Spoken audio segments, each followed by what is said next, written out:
ഞാൻ യുവജന പ്രവർത്തനത്തിലേക്ക് വരുമ്പോൾ കേരളത്തിലുണ്ടായ യുവജനങ്ങൾക്കിടയിൽ ഒരുപക്ഷെ ഏറ്റവും സ്വീകാര്യത കിട്ടിയ ഒരു മുദ്രാവാക്യത്തിൻ്റെ കൂടെയാണ് ഞാൻ യുവജന പ്രസ്ഥാനത്തിലേക്ക് അതിൻ്റെ നേതൃത്വത്തിലേക്ക് വരുന്നത്. അത് ഈ തൊഴിലല്ലെങ്കിൽ ജയിൽ എന്ന മുദ്രാവാക്യം. ഞാൻ മനസ്സിലാക്കുന്നത് ഈ തൊഴിൽ അല്ലെങ്കിൽ ജയിൽ എന്ന മുദ്രാവാക്യമാണ് ഇന്ത്യയിലെ യുവജനങ്ങൾ ഇതുവരെ ഉയർത്തിയതിൽ ഇന്ത്യയുടെ പ്രശ്നങ്ങളെ, വിശിഷ്യ യുവജന പ്രശ്നങ്ങളെ അടിസ്ഥാനപരമായി ഉൾക്കൊണ്ട ഏക മുദ്രാവാക്യം. കാരണം ആ സമയത്ത് 79 അവസാനമാണ് ഈ മുദ്രാവാക്യം രൂപപ്പെടുന്നത്.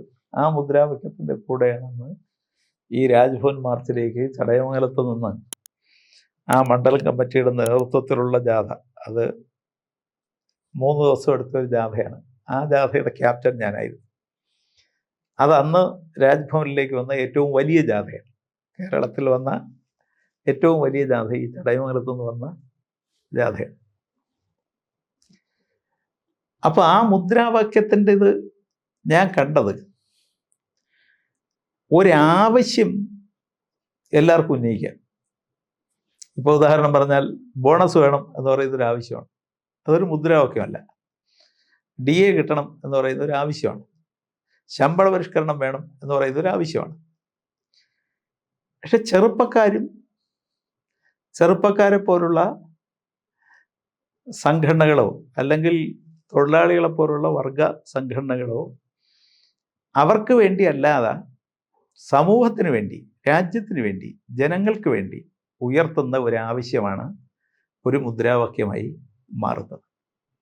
സത്യത്തിൽ നമ്മുടെ സമൂഹത്തിൽ ഇപ്പോൾ ഞാൻ കാണുന്ന ഒരു പ്രത്യേകത, ഈ ആവശ്യവും മുദ്രാവാക്യവും തമ്മിൽ തിരിച്ചറിയാൻ പറ്റാത്ത ഒരു കുഴപ്പമുണ്ട്. നമ്മുടെ സെക്രട്ടേറിയറ്റിൻ്റെ മുന്നിലെ സമരങ്ങൾ മിക്കവാറും ആവശ്യങ്ങൾ ഉയർത്തിയാണ്. പക്ഷേ അതെല്ലാം മുദ്രാവാക്യം എന്ന നിലയിലാണ് അതിനെ കാണുന്നത്. മുദ്രാവാക്യം വേറൊന്നാണ്.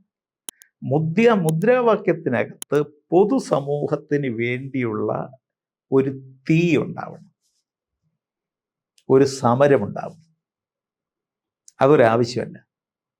അത് സമൂഹത്തിന് വേണ്ടി നമ്മൾ വയ്ക്കുന്ന നമ്മുടെ ഒരു വികാരപരമായ സാമൂഹ്യ ബന്ധത്തെ പ്രതിനിധാനം ചെയ്യുന്ന ഒന്നാണ്.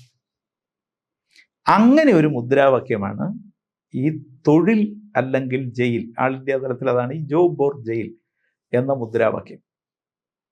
അത് ഉയർത്തിയത് AUVF ആണ്. സത്യത്തിൽ അതിനോടാണ് കേരളത്തിൽ AUVFൻ്റെ ഒരുപാട് ചെറുപ്പക്കാർ പങ്കുചേരുന്നത്. ആ മുദ്രാവാക്യത്തിനകത്ത് തന്നെയുള്ള ഒരു പ്രത്യേകത എന്താണെന്ന് വെച്ചാൽ, ഇത് എനിക്ക് വേണ്ടിയല്ല, എന്നാൽ ഞാനും അതിൻ്റെ ഭാഗമാണ്.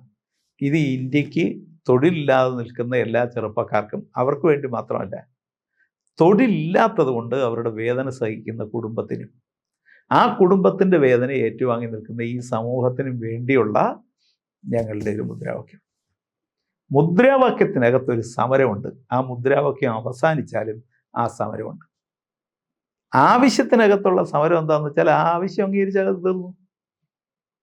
ഈ മുദ്രാവാക്യത്തിനകത്തുള്ള സമരം ഇത് മുതലാളിത്തവുമായി സന്ധിയില്ലാത്ത ഒന്ന് ഞങ്ങൾ ഉദ്ഘാടനം ചെയ്യുന്ന ഒന്നാണ്.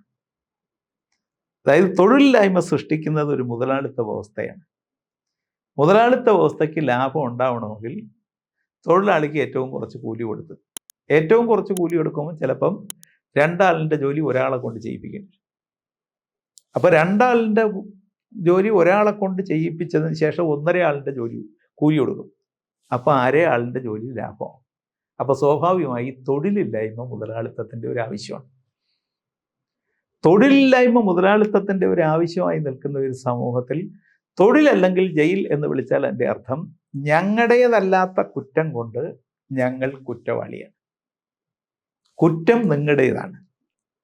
ഭരിക്കുന്നവൻ്റെ ആസൂത്രണ പിഴവും, ആ ഭരിക്കുന്നവൻ്റെ ആസൂത്രണ പിഴവ് കൊണ്ട് ലാഭം ഉണ്ടാക്കുന്ന മുതലാളിത്തം, ആ മുതലാളിത്തവും ഭരിക്കുന്നവനും കൂടെ ചേർന്നാണ് ഇങ്ങനെ ഒരു തൊഴിലില്ലാപ്പടയെ സൃഷ്ടിക്കുന്നത്. അത് നിങ്ങളുടെ നിലനിൽപ്പിനാവശ്യമാണ്. നിങ്ങളുടെ നിലനിൽപ്പിനാവശ്യം ഞങ്ങളുടെ ജീവിതത്തെ നിരാകരിക്കലാണ്. ഞങ്ങളുടെ ജീവിതത്തെ നിരാകരിച്ചാൽ ചിലപ്പോൾ ഇന്ന് ഞങ്ങൾ വീട്ടിൽ നിന്ന് ചോറ് കിട്ടിയാൽ തിന്നും, നാളെ വീട്ടിൽ നിന്ന് ചോറ് കിട്ടിയില്ലെങ്കിൽ ചോറ് മോഷ്ടിക്കേണ്ടി വരും. അപ്പം ഞങ്ങൾ കുറ്റവാളിയാവും.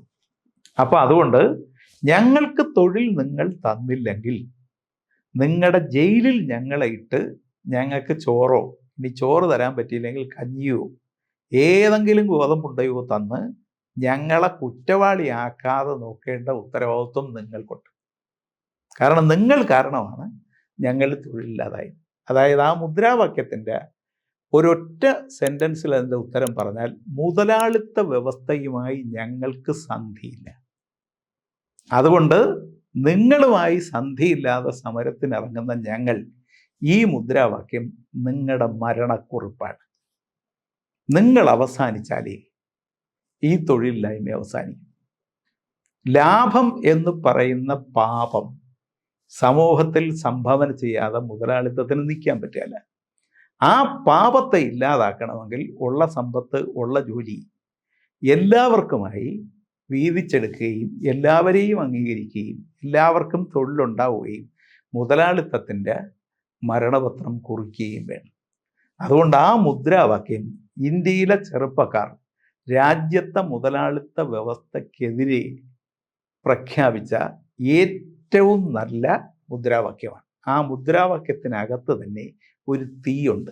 അതിനെ കത്തിച്ചാൽ അത് ഒരിക്കലും മുതലാളിത്തത്തിൻ്റെ ശവക്കുഴി തോണ്ടാതെ, സംസ്കാരം നടത്താതെ ആ തീ കെട്ടുപോകുകയില്ല.